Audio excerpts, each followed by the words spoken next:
In the Gospels, we find John the Baptist baptizing people in the Jordan River. But where did the concept of baptism originate?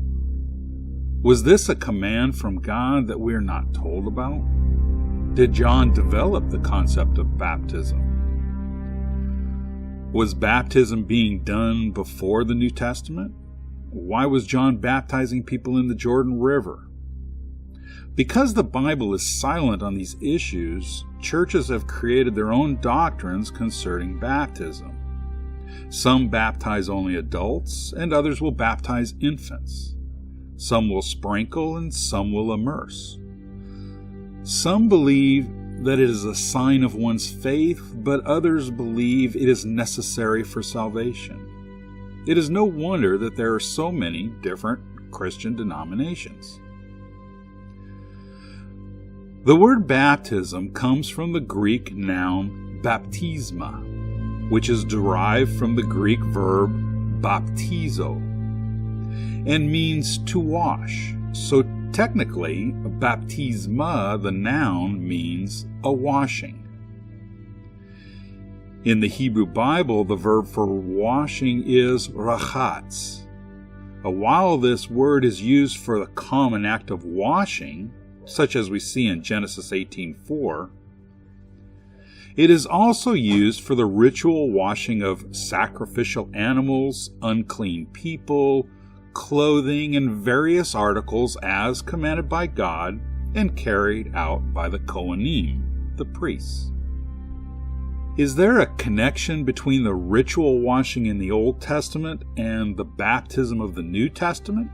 Yes, but there is an intermediate practice that brings the two together. When Israel was taken into Babylonian captivity and no longer had access to the temple and the priesthood, the Jews developed a system of laws and customs to preserve the commandments of God that could no longer be observed.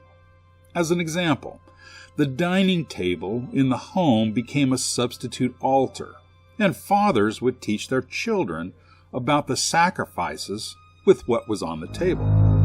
This would ensure that the people would not forget the commandments of God, and when they returned to the land, they would be able to continue the commandments. Another such custom was the mikvah. Because there was no more temple or priesthood, the Jews created the mikvah as a substitute for the ritual washings that God had commanded. Each community had a mikvah, a pool of living water. Not stagnated water, but water that was continually flowing into and out of the pool.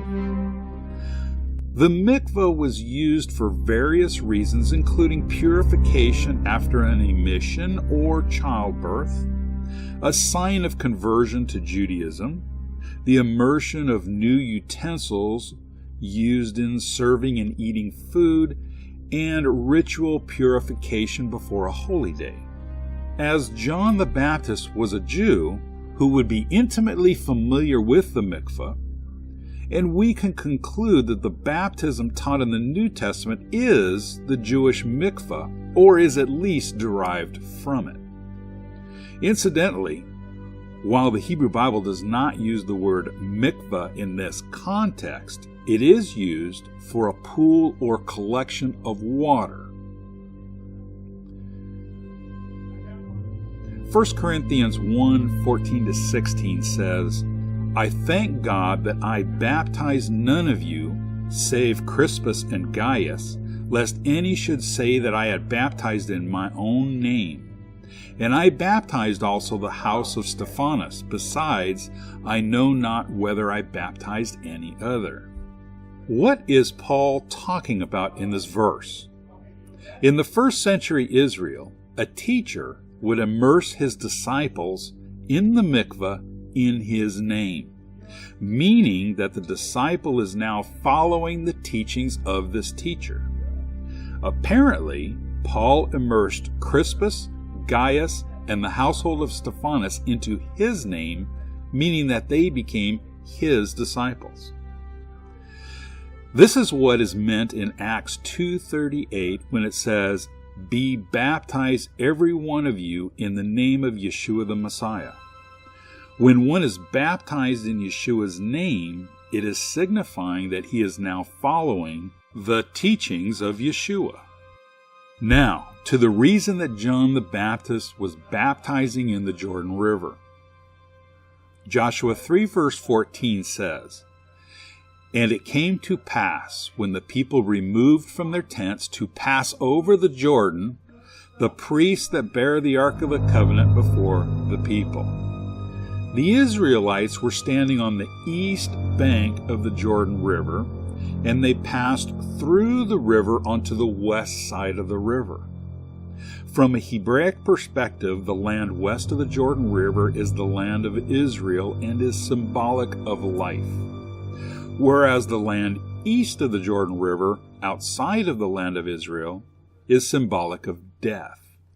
So the Israelites passed over from death to life.